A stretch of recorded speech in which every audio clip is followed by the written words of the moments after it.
WRC is here, and I've spent an unhealthy amount of time playing it. In fact, I can still hear my co-drivers screaming at me when I'm walking down the street. Medium left, medium left, medium left! On one hand, I am absolutely in love with this game, but we'll get onto that in a moment, because on the other, I feel like I've been lied to. We need to set the expectation that WRC is still not a simulation, despite what the marketing claims. And the physics can sometimes have a little wonk to them. There's so much grip that I often found myself asking whether I was playing the quintessential rally sim or Forza Flipping Horizon. And I actually struggled to do those big audacious power slides we so love to see in rally. You'll also do less counter steering than a grandma in a road-going Toyota Yaris because of this. There aren't any hairy moments where a lightning-fast flick of the wheel saves you, or when you're frantically soaring left to right, desperately trying to keep the car straight whilst braking. Here's what it looks like in real life in the same car for anyone wondering. This comparison doesn't fill me with confidence that this isn't yet another dumbed-down dirt rally.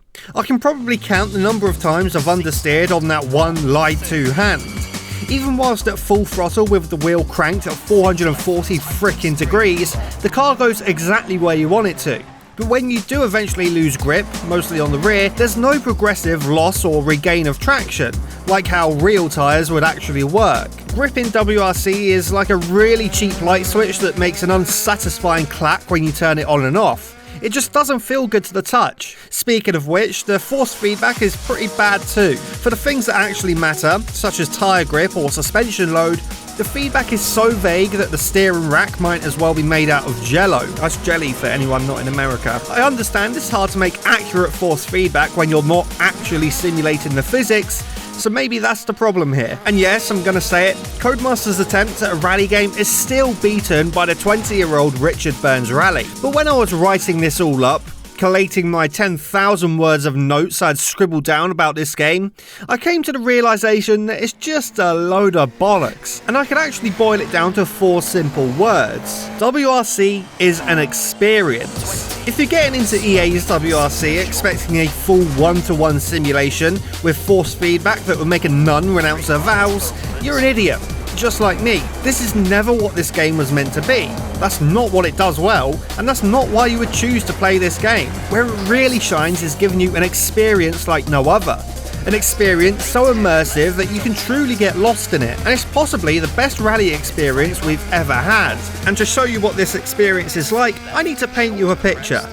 Welcome to the Safari Rally Kenya, the most brutal rally in WRC history. It poses a unique challenge, but it's not particularly problematic technically, and there's almost no reason to pull Scandinavian flicks out of your bag of tricks, and in fact, you'll almost never get anywhere close to your top speed, except from this part right here where you can hear the exact moment I fell in love with this game. What these Safari Rally stages are, however, is outright cruel to both man and machine. Going fast isn't how you win them. It's navigating the treacherous terrain in such a way that your car gets damaged less than your rivals. Every other rally is essentially spawned from the same cookie cutter. Same roads, same challenges, same levels of danger. But the Safari Rally is unique, and EA's WRC certainly lets you know about it. Pick a good old 500 horsepower Group B car and you need to prepare yourself. It's probably one of the most intense experiences you can get in racing games. You're travelling so fast over these roads that you're not even driving on the surface. You're ramping yourself off little bumps and humps 1,000 times a second, like a speedboat on choppy water. This makes it incredibly hard to get any semblance of steering done without using a brake to calm the waters.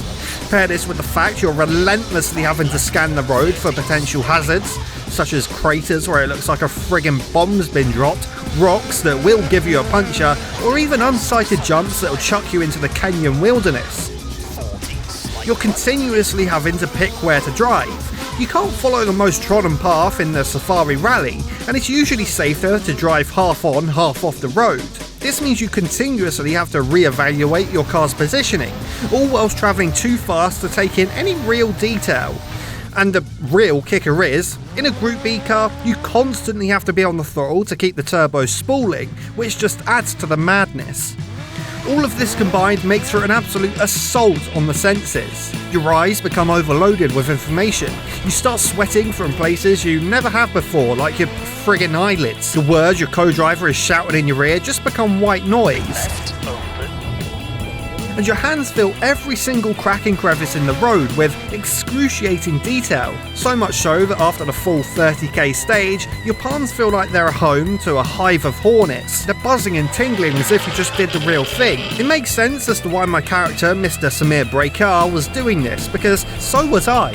This is precisely the experience rally games need to deliver. And let me tell you, WRC delivers. It does an excellent job at replicating what a real rally driver feels. From tangible things such as the assault on the senses, down to the raw, emotional draining that it takes to complete a challenging 30km stage, and then the utter release of relief after you manage to end the stage without crashing. Failure to do this will also result in you thoroughly testing out the new damage model, which I also enjoy. The cars can take a real beating this time around. Unless you drive headfirst into a tree at Mach 5, you're going to be able to live to tell the tale. There's no better feeling in rally games than limping across the line in a munted car. Even better if it's in a decent time.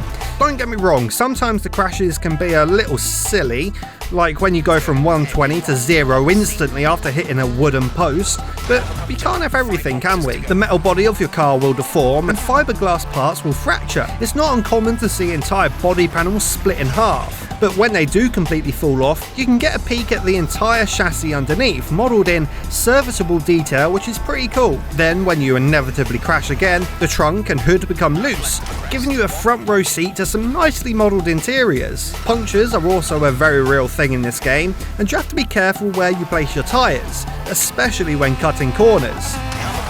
70 kilometers to go. You'll actually have to listen to the knobhead in the passenger seat when he tells you to not cut the corner. You can also pick up damage which is more mechanical in genre, such as engine damage which will decrease your power, transmission damage that will decrease your wheel speed, and wheel alignment issues that will decrease your ability to drive in a straight line. While the crashes and damage are nowhere near as harsh as the older dirt rally games, where launching yourself into a forest would be an instant rally ender, I don't find myself caring all that much, if at all. This is especially true when you get into a good sector of the rally, and oh boy do you know about it. The road seems to flow perfectly, the scenery fades away as you enter a trance-like state.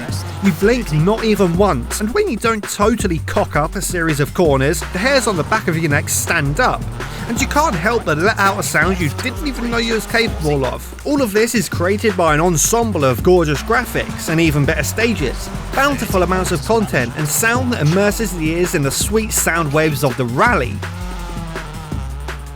And of course, force feedback that isn't particularly accurate, but wholly immersive, and it lets you feel every excruciating bump on the road.